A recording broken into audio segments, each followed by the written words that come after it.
If you want to poison yourself with pesticide corn and pesticide soy, then you can make the choice for yourself. But for the rest of us, especially those who are vegetarian or vegan, we need to know if there's meat products in our food, and we expect you to make the right decisions for us. Get out of my DNA. Get out of my genetic code. We do not want that in our bodies. You are what you eat, and I do not want anything but the best for me and my family, and the only thing that is the best for us is organic. Grow a garden. Everybody needs to buy organic seeds and start growing a garden. Do your research. Stop poisoning yourself with chemicals and pesticides. Get the Roundup out of the county and off of the streets. We do not need to keep poisoning our children. Thank you. Aloha. Do the right thing. God bless everybody. Thank you, Waimea. We're now coming back to Hilo. Terry, there'll be no applause. Terry, would you pronounce your last name slowly, please? Cabreros. Cabreros. Okay. Yes. Go ahead, please. My name is Terry Cabreros. I support Bill 109. Recently, a GMO proponent criticized GMO opponents for not understanding the science. Those who want to deceive you make it sound complicated to hide the evil of GMOs, but the science isn't out of the reach of an ordinary person receiving 10 minutes of clear instruction. You don't have to be a PhD or even a rocket scientist to grasp the science of genetic modification as it's applied for profit and to recognize the difference between right and wrong, good and bad. Allowing GM crops on our island is to take away our freedom. I would not be free to grow organic corn in my backyard if my neighbor has a field of GMO corn that it will cross-pollinate with. And the farmers run the risk of getting sued by Monsanto for having Monsanto's patent in their fields and not paying for it. GMO alfalfa threatens to strip away people's freedoms to raise organic beef and poultry and the ability to rotate crops properly. GMOs threaten to ruin lives and livelihoods. One cannot simply opt out. GMOs allow others who have a reckless disregard for what is good to make choices for what we can grow on our lands. GM and conventional crops with all their pesticides and insecticides cross the line. Organics doesn't, and if it did, great. We cannot wait for our government or the powers that be to change. We must change, beginning in our homes and in our communities by doing everything we can to not support this evil technology. Our lands are being poisoned, our food supply, oceans, air, and us by making the wrong choices. We must get back to the basics, the simplicity of the food chain as it was created to be. We must remove all GMOs, work with our organic farmers and our ranchers in cleaning up this island for our health and well-being. Mrs. Ford, your proposal for this island to become a heritage seed bank, outstanding. Thank you both for your unwavering determination and courage.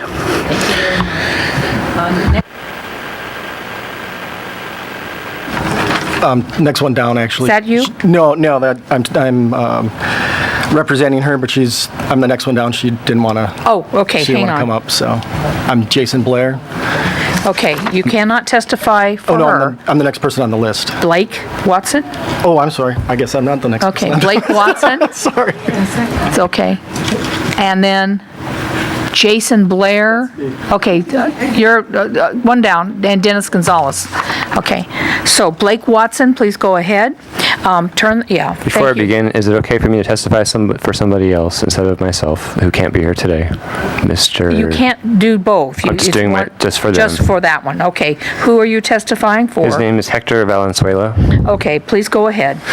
Aloha Council members, I strongly support Bill 113 that exempts papaya. My name is Hector Valenzuela. I've been a professor and crop specialist at the University of Hawaii for the past 22 years, but provide this testimony in a personal capacity. I have been following the science of crop biotechnology for about 25 years. In 2003, I was invited to testify by the Maui County Council about my concerns with GM crops. Fast forwarding 10 years, my concerns and questions about the safety of GM crops have continued to increase in magnitude. After 20 years, we are starting to obtain hard data about the harmful effects from the production of GM crops. Epidemiological studies have documented a range of serious health effects from the exposure to pesticides that are used to grow GM crops in South America. Similar concerns have also been raised by the American Academy of Pediatrics and several other recent reviews. Considerable evidence is mounting about health and environmental risks from the consumption and planting of GM crops. The strongest point raised by the GM industry is that a scientific consensus exists about the safety of GM crops, but nothing could be further from the truth. None of the agencies that vouch for the safety of GM crops have conducted the research themselves. Most assessments are based on data provided by the GM industry itself. To provide a perspective, conflict of interest is prevalent among proponents of GM crops. The cheerleader of GM papaya, Dr. Gonzalez, holds several patents on GM papaya, along with Monsanto. This is significant. Thank you. Thank you very much. Okay, here in Hilo, Jason Blair and Dennis Gonzalez, please come forward and wait. And we are now going to Kona. Please introduce your testifiers. Next testifier, David Case, in support of 109 and 113, representing Hawaii's Farmers Union United and its Kona chapter.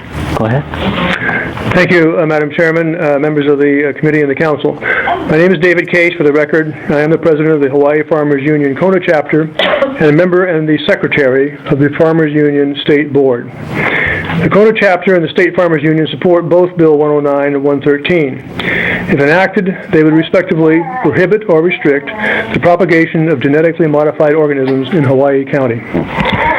The Hawaii Farmers Union is not opposed to properly conducted GMO research, but we do not believe that GMO crops can be expanded in the often narrow confines of Hawaii County's agricultural lands without threatening the growing organic and other non-GMO crops and the livelihoods of the hundreds of farmers that Kolaura Bondera mentioned. A letter in yesterday's West Hawaii Today criticized previous testimony on the issue as, quote, threatening the spirit of aloha.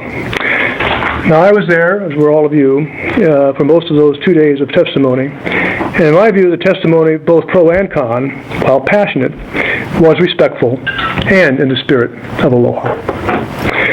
There are many means and ways to describe aloha. More than hello, it can mean welcome. More than goodbye, it can mean come back soon. More than love, it can mean I care and will share with you. GMO seeds, on the other hand, are private property. One farmer cannot share them with the other because they would infringe on some corporation's patent. Even if GMO pollen accidentally contaminates your crop and produces new GMO seed, you could be held liable for growing the seed. If GMOs contaminated your organic or other organic crop, you might not be able to sell it, but you could sure sue your neighbor for damages. It is a growth industry for corporations and lawyers, not most farmers. Simply put, and respectively, GMOs threaten aloha. Thank you, and I hope you will adopt one of these bills. Thank you. Next testifier, please. Hi, my name is Subhadra, and I would like to thank you, council people, Brenda and Margaret, for bringing these bills forward. I support them both. It seems to me that there's food and then there's GMOs, and they are not the same thing. I want to eat food. I think that food is for people and GMOs are for profit. And it's a wide separation in what it's good for, because food will feed you, and profit, you know, we don't need it to live on. It's nice to have a little extra, but food is essential. All those farmers that complain they can't be making a living without doing GMO food, well, that's not true. There's plenty of farmers making enough money not using GMOs, and that's more sustainable. Every place that's worked with GMOs eventually finds them destructive. We need only look at the history of the places that have already used them. It has been tested out in the world, not in the laboratory, in the world. Every place they use GMOs, they have to go burn the field. Thank you. Thank you very much.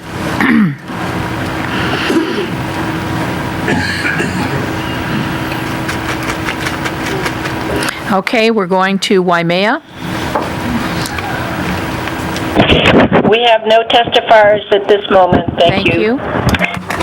Okay, we're coming back to Hilo. Jason Blair. Good afternoon, council members. My name is Jason Blair, and I'm a landowner in Hakalau.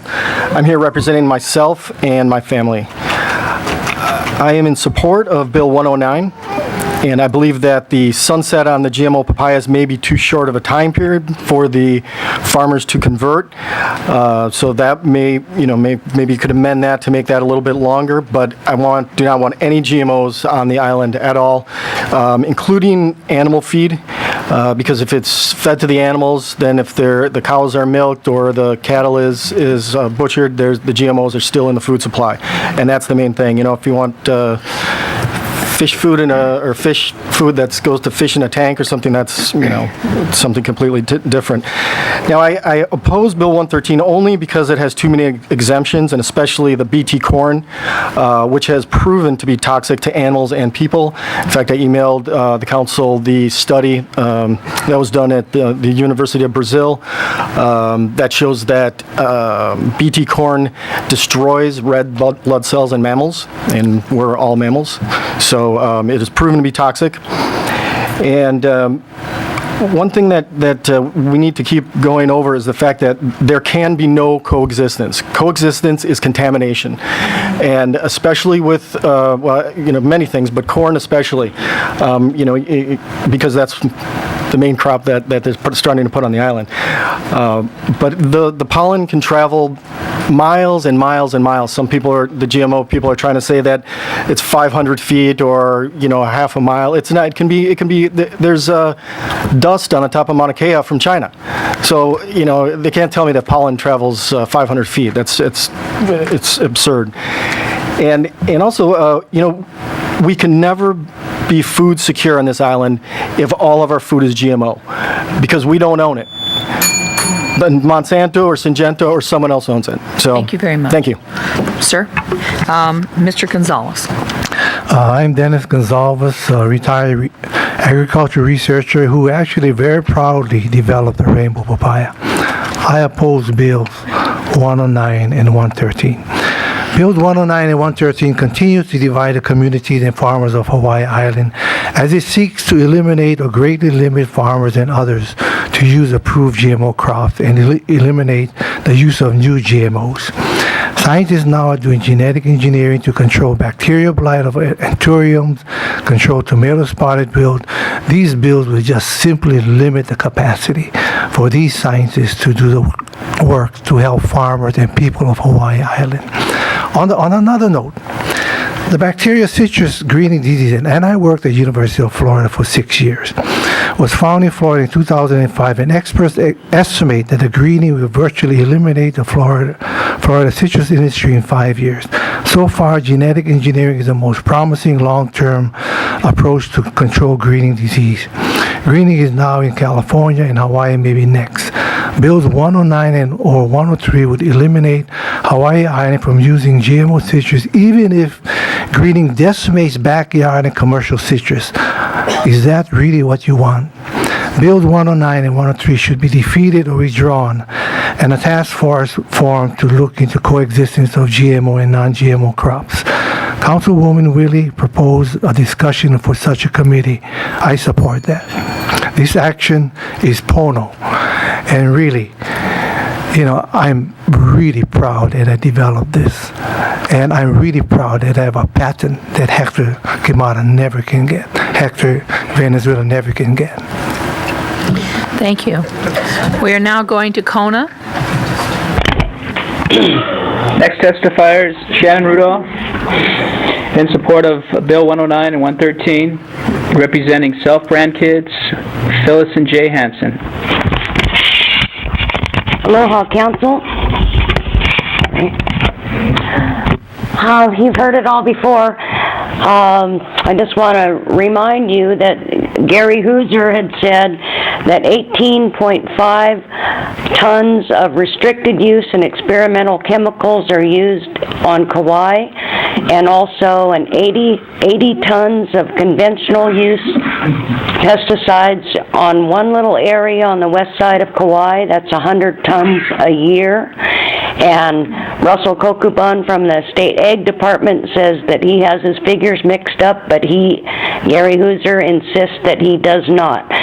So the problem is GMO goes hand in hand with massive use of pesticide. And you know about the lawsuit on Kauai? The one company sent the kids to the hospital twice, and it's up to you guys. You're mandated to take care of our health and safety, and you can't let what's happened to Kauai and Molokai happen here. You just can't. So you're going to have to pass one of these bills, and I prefer 109 myself. That's about it, and I'm sure we'll see you soon. Thank you, Ms. Rudolph. Mr. Greenwell. Good afternoon, councilman members. In the final analysis, in my opinion, the message projected by the content of these two bills, 109 and 113, is that Hawaii County again refuses to embrace leadership. Not just local leadership, but leadership that would impact the increasing world issue of sustainability. There is no question that the genetic modification of organisms could evolve dangerously. However, to tell the world that we, as the only American state that could participate as a research center for the future of tropical agriculture, will not be a player in the ongoing effort, exempts us from the opportunity to play a critical role, and will portray us as petty victims of our own refusal to be involved. Tropical agriculture will determine the future of this planet, and those of us who are participants recognize that the burden of providing for a growing population in an environment impacted by increasingly resistant insects and diseases need the support of evolving technology in order to keep up. While GMO may present legitimate and real concerns, that is exactly why we need to be involved. To say to the research and development community that we don't want you here is to exclude ourselves from that arena and silence our input, which would be critical, leaving unattended a meeting of the minds on the matter and a gaping hole in the discourse. This, then, is a profound lack of not only leadership, but responsibility, and forfeiture of an opportunity to be involved in the larger picture of what life on this planet will be in the future. Isolationism is a concept out of the past and needs to be left there. Thank you, Mr. Thank you. Greenwell. We're coming back to